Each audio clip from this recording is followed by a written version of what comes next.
Hi guys, welcome back to my channel. So today's video is going to be a guide to the Chanel Classic Flap. I get so many questions about this line of bags, and I know when I was first starting out I found it super confusing with all the different names and sizes and the price increases and all that kind of stuff. So I thought I would just create one video which will hopefully act as a useful reference guide for those of you trying to find out a little bit more about this bag. So I have 6 categories. I have a ton of notes here to help me so I don't forget anything. I'm going to be discussing sizes, leather and durability, colours, hardware, availability and how you can source the bag that you want, as well as what fits in each one and modelling shots as well. I am by no means, you know, the official Chanel expert. I don't work at Chanel, so all of this knowledge is just to the best of my knowledge. But if you do know different, then please do let me know in the comment section below so that everyone can learn. But yeah, I hope you guys find this video useful, and I'm gonna get started. So I'm going to be sharing a bit of background to the Classic Flap, but firstly I wanted to mention 2 things. Firstly, I am going to be doing a blog post to accompany this video, and I'm going to be listing all the kind of super granular detail like dimensions and price in different currencies, all the stuff that I don't want to kind of mention in the video because I don't want to get too bogged down in it. So I will leave that in the description bar below, and that'll just be a link and hopefully again a useful reference point. And then the second thing I wanted to mention is I am going to be sharing the bags which I do own, but I don't own all the sizes that I'm going to talk about. So I'm going to be discussing everything from the square and rectangle minis right through up until the maxi. The 2 sizes I don't have are the maxi and the small size. The maxi I have previously owned, so I am able to talk about that a little bit more. The small size I've never owned though, but hopefully that's okay because I do have the sizes in between. So yeah, I'm going to get started. So as a little bit of a background, the Classic Flap, and I do have kind of the first one here to share with you. So this bag was designed originally by Coco Chanel in 1955, and it became known as the 2.55 or the 255 flat bag, and it did look a little bit different to this. So this turnlock, which is quite iconic now, was actually introduced by Karl Lagerfeld. I'm not sure entirely when, but the original design actually had the lock that you now see on the reissue. The reissue was brought back by Karl Lagerfeld in 2005, and so the original Classic Flap looked a lot more similar to the reissue that we have now, and Karl Lagerfeld actually brought this in when he kind of took over at Chanel. I'm not sure whether Karl Lagerfeld actually designed the turnlock or if that was Coco Chanel. I think there is some kind of debate around that, but yeah, so that's the kind of brief history of it. The 2.55 refers to all variations of the flat bag. Because the bag has been around for so many years, it has gone through quite a few different little changes and updates. So for a long time the size like the jumbo and the maxi did actually only have the single flap, whereas now they all have the double flaps, which you can kind of see here.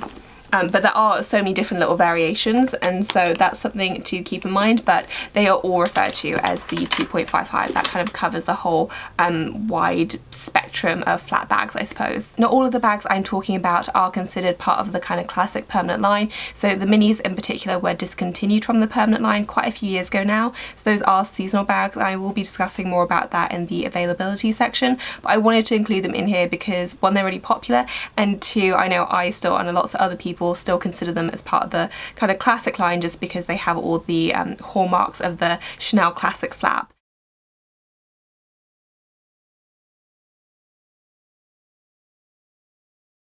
I'm going to be discussing sizes now, and so the smallest one that you can buy is the Chanel Square Mini, and there is some debate as to what's the smallest, whether it's this one or the Rectangle Mini. I have done a comparison on these 2 specifically, and I found that I could fit a little bit more in the square size, but I know lots of people consider the square size to be a little bit smaller, and I believe this retails now for £1,790, but these have been a subject of quite a few price increases recently, so that price probably isn't going to stand for a long time. But this is the square mini size, and as I said, this is seasonal, so you can't get it year long, especially in this combination. They're actually quite difficult to find now, but Chanel do release them seasonally and, you know, fairly regularly as well, in different combinations and colours and leathers and all that kind of stuff. So this is the square mini. I will be listing the US dollar prices as well on my blog, but I will also be listing a kind of reference point. So chanelprices.com is a great place to check Chanel prices. They update it pretty regularly, and I've always always found them to be pretty reliable. So if you don't live in the US or the UK, then that's a great alternative if you want to find out what prices are in your country. Next up is the rectangle mini, and this retails now for £2,020. It's just a different shape to the square mini, and people always seem to have their own preferences. My own personal preference is for the square, but I know lots of people prefer the rectangle mini. It's very similar to the medium large flap. It's just basically a shrunk down version of it, but very, very cute. One thing to note about this bag is that it does have a longer chain length, so this is perfect for wearing crossbody if you like to wear it like that, but it is a tiny bit long to wear over the shoulder just as kind of a normal shoulder bag, and that's even for me, and I'm quite tall, so I'm 5'7". So yeah, that is the rectangle mini. So the small classic flap is the one that I don't own, and I actually don't hear very much about this bag. I don't think it's quite as popular as the other styles, just because it's quite similar to the medium flap, which is this one, and they're quite similar in size and price. I think this is kind of the classic, which is why a lot of people prefer to go for this one. So this one is obviously in the medium large. I think maybe in the Chanel boutiques they only refer to this as the medium. This is 10 inches wide and the small is 9.3 inches wide, so there's less than an inch difference, so there's hardly anything really. And in terms of prices, this now retails for $3,380, whereas the small flap retails for $3,250, and obviously all these prices are in GBP, so there's really very little in it.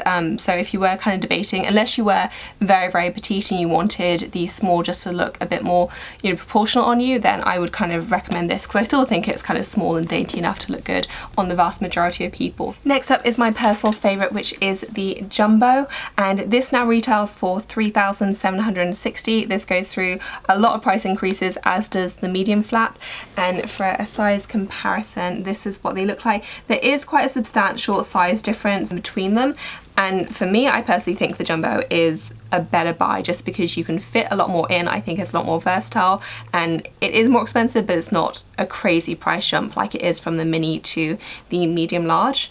So that is what they look like.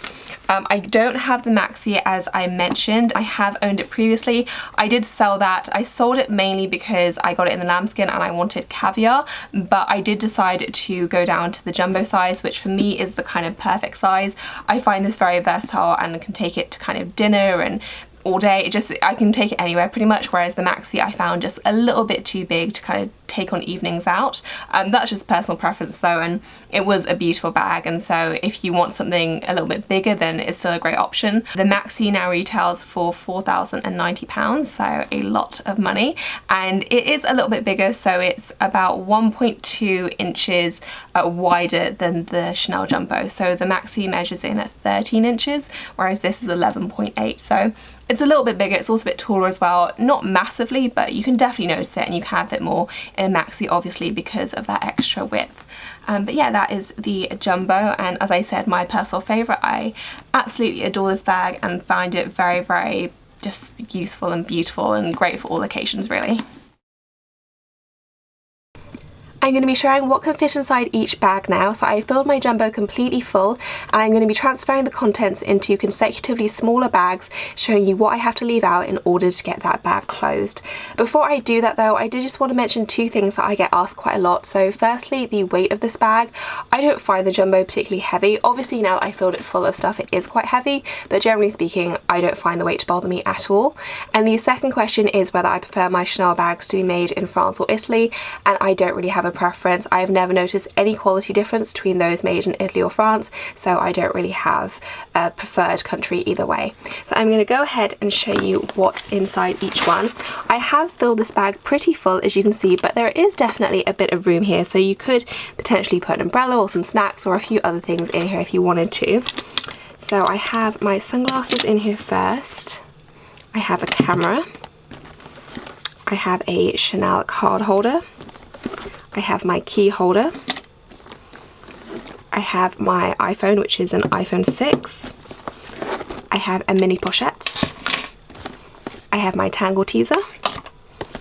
I also have my Emily wallet as well. And that's the bag completely empty. I haven't utilised the pockets just because you need pretty flat things to be able to fit anything in there, but that is it completely empty. So quite a few items really, that's everything all together. I'm going to be grabbing my medium flap now. Obviously you can fit in longer wallets if you really want to, but realistically that is all you'll be able to fit inside, so that takes up pretty much the whole bag. Same with the mini pochettes, so I'm going to be leaving both of those out, and I'm going to be fitting in my key holder, my card holder, my tangle teaser, my phone, and probably my sunglasses, and I think that's pretty much going to be it. I could potentially fit in a bit of makeup maybe here, you know, a lip gloss or a lipstick, and that's about it. It's pretty much full, and I can close that easily enough now. I wouldn't really be able to fit in my camera as well, so I'm going to leave that to the side. Now I'm going to be transferring the contents from my medium flap to my rectangle mini.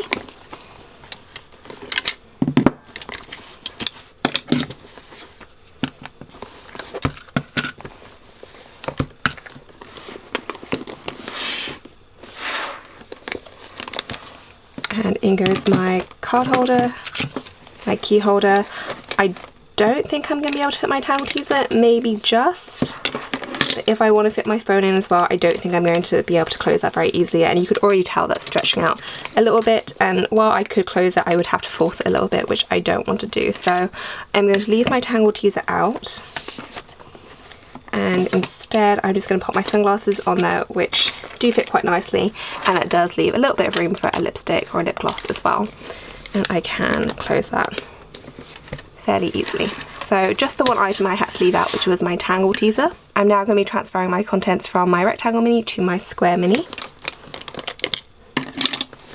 So it's just the 4 items now. And I'm pretty sure these are going to fit easily because I have done this little test before, and in my experience the square mini can fit a little bit more.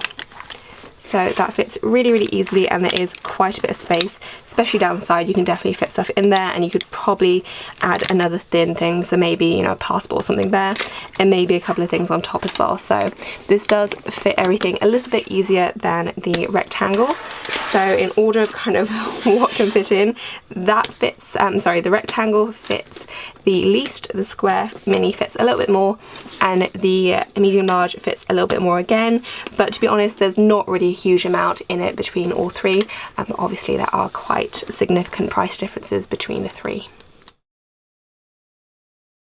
So onto materials and durability now, and Chanel releases their classic flaps in a huge array of different materials. So you can get jersey flaps, velvet ones, you can get exotic skins. Really, there are just so many options, not at any given time, but usually, you know, season after season, Chanel will tend to mix it up. Caviar and lambskin leather are the most common ones, and they're part of the permanent line. So for example, my Chanel Jumbo is the caviar leather, and you can also get this exact combination in the lambskin as well. An example of the lambskin is my Chanel Mini, so that's kind of the difference. You can see this is more of a pebbled leather, and this is a much more soft, and lots of people will say more delicate leather. It is generally accepted that the caviar is much more hard wearing, and I am going to discuss a bit more about that in a second. But I did also just want to mention the variations between them. So it's not the case that all caviar is the same, and lots of people do actually think that different batches of caviar leather do look a little bit different, but they also release different versions. So you can get a kind of soft caviar, which is very different to, oh goodness, which is very different to this, which is a kind of harder caviar leather. Similarly, even though you can't get that many different finishes, in fact, I don't think you get any different finishes with the lambskin, I have personally noticed a difference between older lambskin and newer lambskin, and I do think that newer lambskin is a little bit more delicate than older lambskin. Other people may disagree, but that's been my own personal experience. So an example of that can be seen in this bag, which I bought many, many years ago. This was the first ever Chanel bag that I bought. It has the bijou chain, as they call it, which is without the little leather interwoven bits. And this, I don't know how many years old this is. I think it must be 15 years old, something like that, and this is lambskin, and it's not in perfect condition by any means. The sides are clap skin, and it's just looking a little bit tired now, but at the same time the leather is still very, very shiny, and actually considering how much wear this has gotten, there are very few marks and scratches, and anytime I do get a mark on it, I find it very, very easy to buff out, and it looks as good as new. You just make it a little bit shiny, and by buffing I mean using the cloth that Chanel gives you and just kind of rubbing on the leather, and that will usually bring it back to life. It's amazing. And this has just been through the walls. It once got caught in a bus door because this was the only Chanel bag I had for a really long time, so I literally took it everywhere with me, but it's been through some adventures, but it still looks really good, and the leather is still really puffy, and I just think it still looks really fresh. Conversely, the Chanel Mini that I bought last year hasn't gotten a whole lot of use, and already I can see little creases in the leather. And when you talk to Chanel about this, they do say that that's just a characteristic of the leather. But at the same time, I don't really tend to see that with the kind of older lambskin. So some might say that's a quality issue. It is just obviously a different type of lambskin, or how they treat it is a little bit different. But whereas I do see lots of little creases around the kind of corners here and there, and this was the best one by far. I think I looked at 3 or 4 others in store and they all had really quite bad creasing. This was the best one, which is why I went for it. But I just don't see that on the kind of older lambskin like this one, because I don't know, it's just a lot puffier and shinier, and it's just more durable. So that's why I'm always quite hesitant to say, you know, lambskin isn't durable, because I think this bag kind of proves that. Obviously it has some structural issues now, but overall this is just fared unbelievably well. So you can find durable lambskin, but I do think that it kind of differs from year to year and season to season, which does make it a lot more complicated. But I'm still a fan of lambskin. I think it takes colour a lot better, which is why I think a lot of people do like to go for lambskin. You know, you do get these kind of beautiful rich tones with lambskin, and you can get beautiful colours with the caviar as well, but the caviar in my experience just doesn't take colour as well, and it always just, the colour seems to render a little bit differently on caviar. So for me, caviar is beautiful in the kind of classic colours, you know, like black and beige and things like that, and I do really love it because it's so carefree. You know, I wouldn't necessarily be super thrilled to catch lambskin in the rain, but this has been caught in so many downpours and you don't have to worry because it's just really ready to go anywhere. That said, caviar isn't indestructible and it will still see wear and tear. I do an in-depth review of this bag if you're interested to see how kind of caviar wears over the years, because this is over 5 years old now. So I will link that video down below, but you can see a little bit of wear on the corners, kind of around here, and then on the flap as well. I will say that when I had my maxi, which was in lambskin, it saw the exact same wear. So these bags do tend to wear in the same place in my experience, so right around the corners and on the bottom as well. But with the lambskin, because I wore that literally every single day, it was my go-to bag, the wear started happening very quickly. I would say after about 6 months, I really started seeing a lot of wear, and you could just see the corners were rubbing down and wearing down, which is pretty upsetting to see for such an expensive bag. I will say that I don't think lambskin should be used every single day, so if you're looking for a daily bag, I would probably stay away from lambskin. But if you're looking for more of an occasional use bag, then lambskin is still a great option. Otherwise, caviar might be for you. But yeah, as I said, I'll link the video down below if you want to see kind of more in-depth shots and a review of this bag. I did just want to give a token mention to this bag as well, which is in calfskin. This is my only calfskin bag, and calfskin isn't used super frequently with Chanel, but they do release it occasionally, and it does seem to be a nice kind of halfway point between caviar and lambskin leather. I can't say how it wears because I've only just got this bag, but I will be doing a review on it when I have used it a little bit more. But this is what it looks like. It does look like lambskin, but you can see it's a little bit more grain, so I do think it will wear a little bit better than lambskin usually does.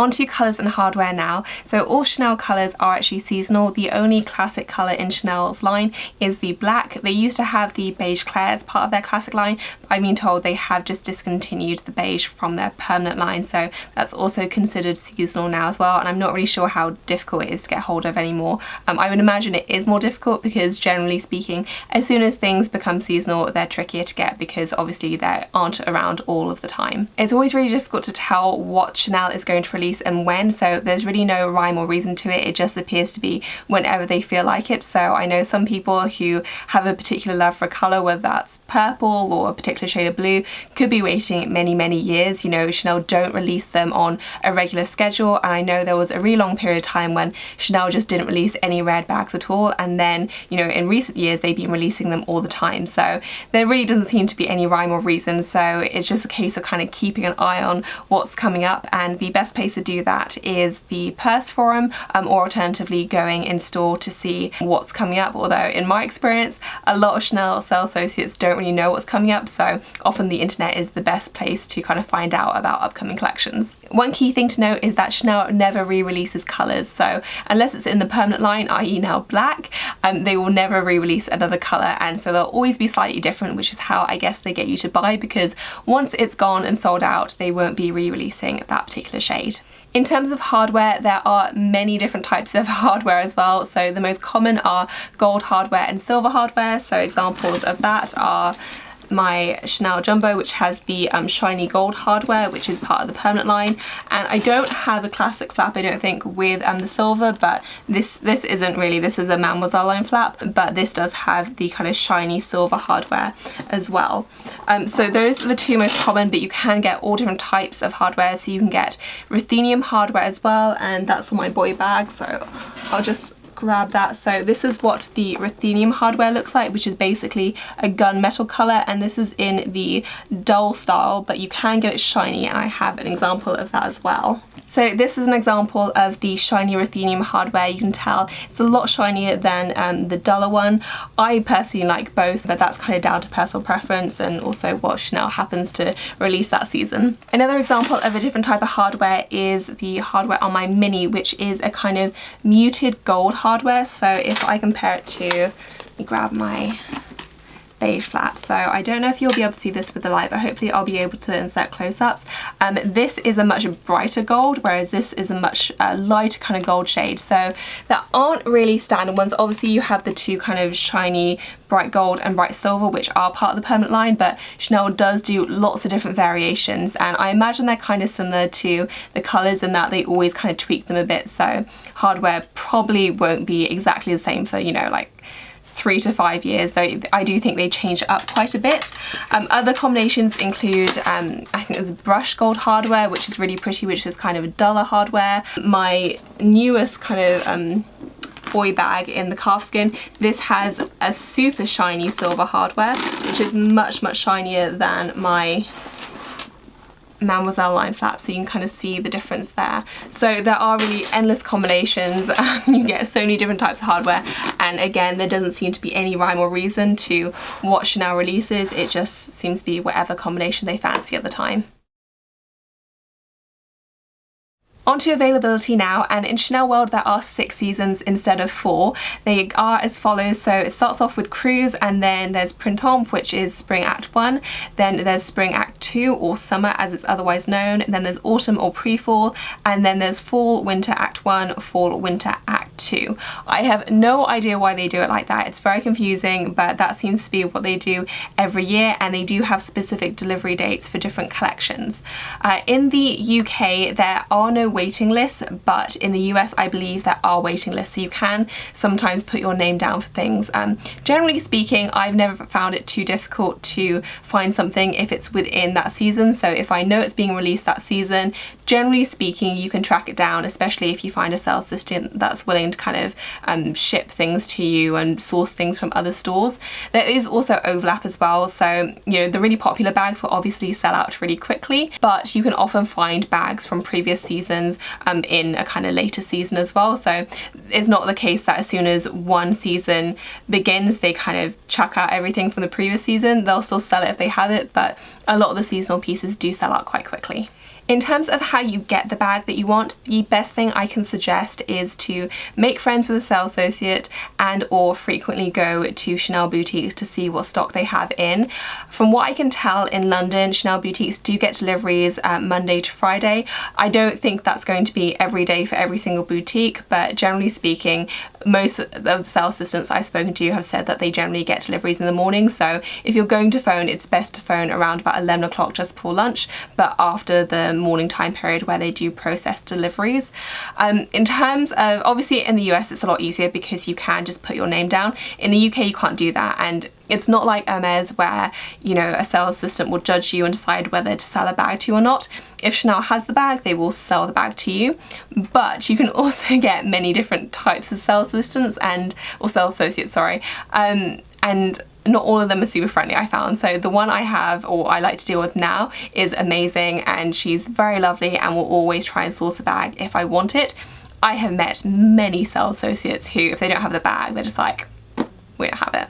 Just like won't even entertain the idea of trying to search for it for you. So it really does depend on the individual. So if you find someone that's being a bit difficult, just, you know, ask to speak to someone else or go to a different boutique and find someone else, because there will be someone to help you. It's just a case of trying to find that person. I will also say that little things do count as well when it comes to building up a relationship with your sales associate. So both times that she has sourced a difficult to find bag for me, I have gifted her something. It's only small. First time I got her a box of chocolates, and the second time I got her some macaroons, and she wasn't expecting it. And it isn't a bribe or anything, it's just literally a thank you to say, you know, thank you for going out of your way to help me, and she's really appreciated it every time. So that's definitely worth keeping in mind if you do want to kind of build up a long-term relationship with an SA, especially because, you know, I'm not a super regular customer. I don't buy Chanel bags every single month, and so it's easy to kind of go out of mind, I think. So just, you know, putting yourself front of mind and just being extra nice and grateful to a sales associate will kind of go a long way in helping build that relationship and that trust.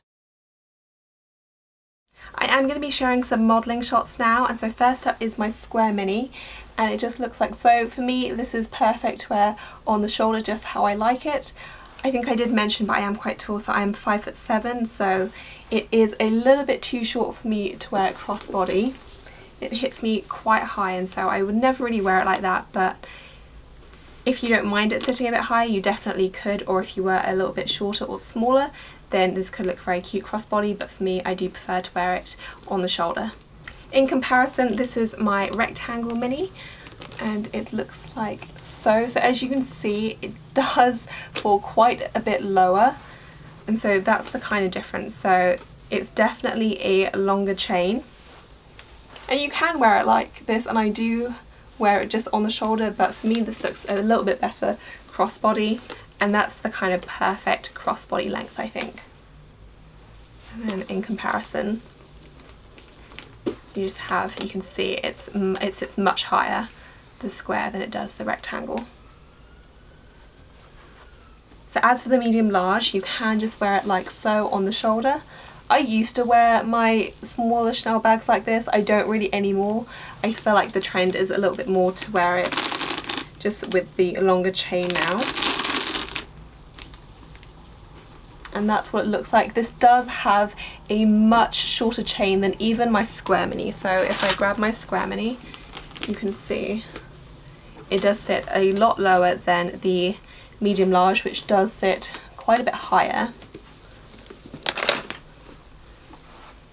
And this would be pretty much out of the question for me to wear crossbody, I think. I mean, that's just very, very high. I would feel totally ridiculous if I wore it like that. So for me, the best way to wear it is either just on the shoulder like so, or kind of doubled up as well. Or you can even kind of wear this just handheld as well. It's a very nice option just to wear like that. And then finally, my jumbo is obviously the biggest, and this is what it looks like. This is my favourite way to wear it. You can wear it with the longer strap. For me, this is probably a little bit too long though, and it's quite a big bag, so I don't think I've ever worn it like this, but I know some people do and they look really good with it. You could also wear it crossbody if you wanted to, but again, it's just a bit too big for me to wear it like this, but you could if you wanted to and you liked the look of it. And I believe this is kind of the same as the maxi, so I don't think there's that much difference with the chain length of the maxi. They do kind of sit in around the same place. And just to compare the jumbo and the medium again, this is what they look like. So the medium large does sit quite a bit higher, whereas the jumbo, it really rests a lot lower, so it's very comfortable for me to just kind of hold onto the chains and almost rest my arm on it, whereas I can't really do that with the medium large.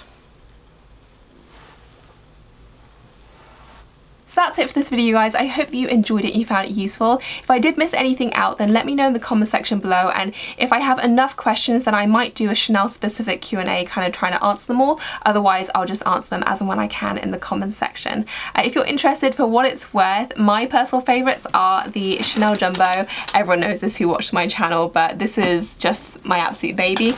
And then that is closely followed by the Square Mini. For me, I think these two represent the best value for money. This is obviously the cheapest kind of classic flap that Chanel does, and the Jumbo is, you know, the second to most expensive, but I think you get more bag for your buck versus the medium large flap, and I think the Square Mini is just such a great, slightly more affordable alternative which still has the kind of classic Chanel look. So those are my favourites in case you're interested. As I said, if you do have any questions, just leave them for me in the comment section below. If you enjoyed the video, please do give it a thumbs up, and as always, thank you so much for watching. I will see you guys in my next one. Bye guys.